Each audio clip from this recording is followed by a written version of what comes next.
And now we have our last presentation by Karl Sellmann, who is the CISO at Flinders University and chair of AHEX, and he will speak about cybersecurity and national research infrastructure. Hello, my name is Karl Sellmann. I'm the chair of the Australasian Higher Education Cybersecurity Partnership, of which the AF is a partner.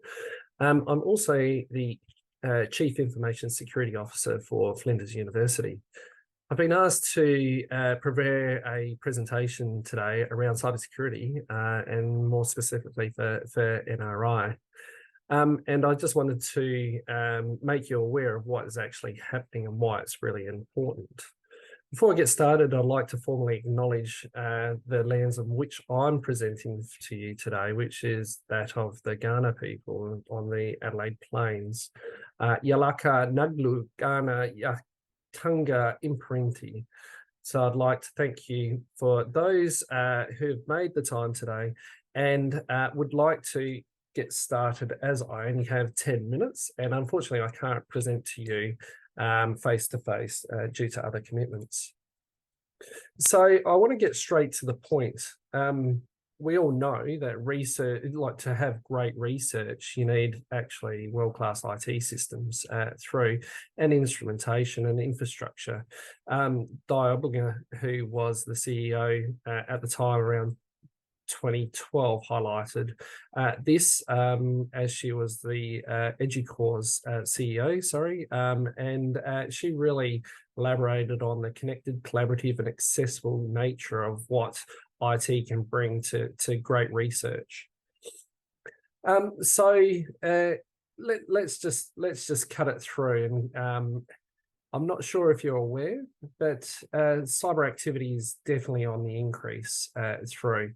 And it's happening in a range of areas and a range of locations.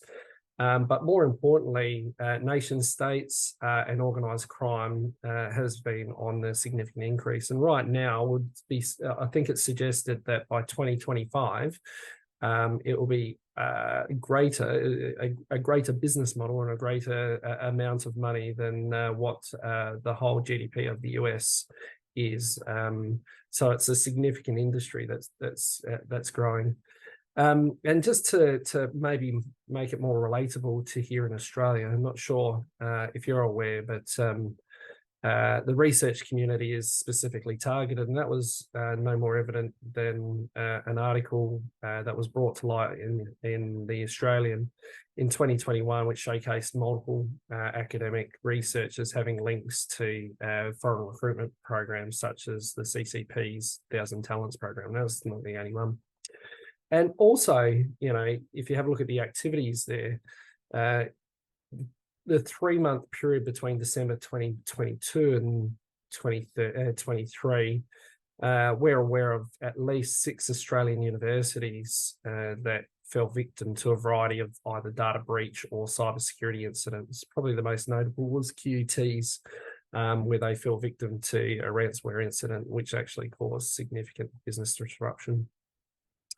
And also, just on that note, was only just in a briefing a couple of weeks ago, where ASIO highlighted that it's at the highest levels of digital espionage that they've ever witnessed, greater than war periods and the like. And we've seen reflections of this by federal agencies where now institutions and research centres are considered part of critical infrastructure under the SOCI Act.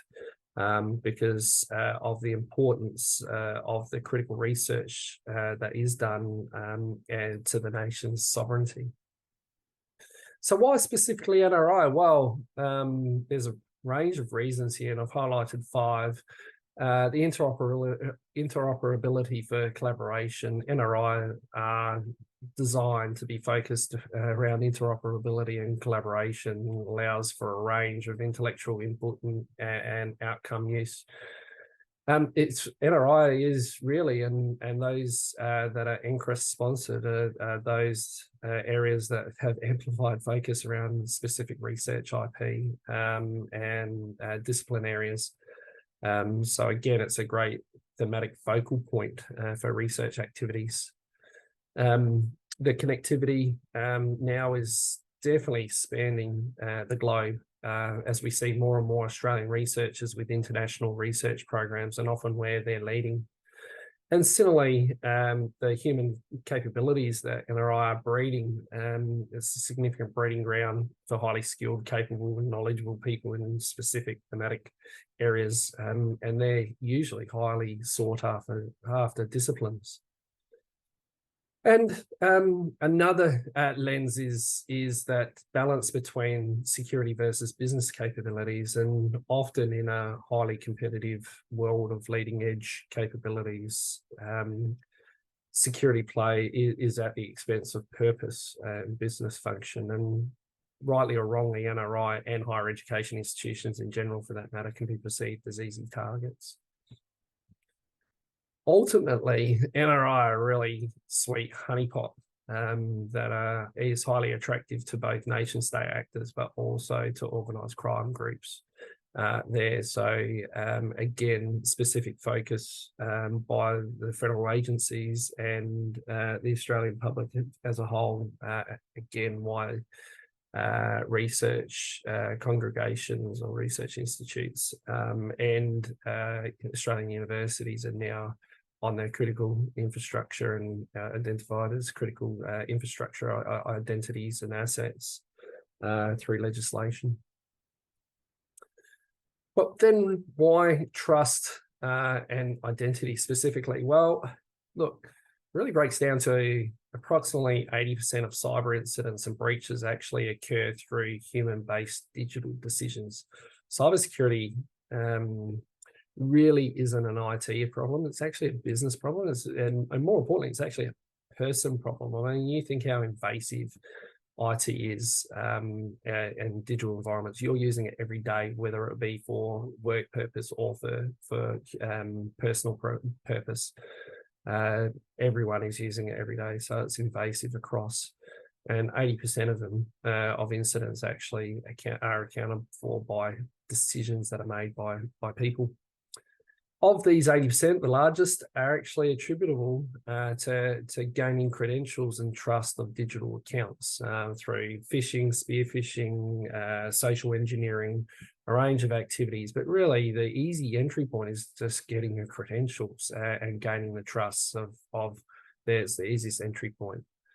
So tying that in and with NRI and that NRI actually built on a culture of collaborative interaction between researchers, it's a bit of a juxtaposition and why it's really important around this trust and identity component.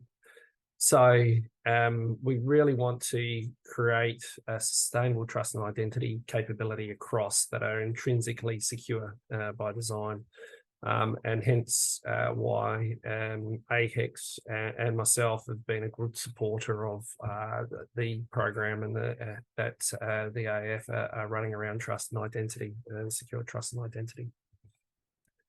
So, as I said, my time is pretty short today, very quick presentation, but I thought I'd leave you with a few final thoughts. Probably the first is that cybersecurity isn't an IT problem. It's actually everybody's responsibility and everybody's part of everybody's business. You can't just rely on your supporting institution or the government or your IT or someone else. You actually have to take responsibility yourself. And on that vein, everyone is really accountable for being aware and understanding their responsibilities in relation to the decisions that they make. Do people click on this? Do they open that? Do you expose yourself traveling, for example? Do you look after your assets, your laptops, your data as it's stored appropriately and securely?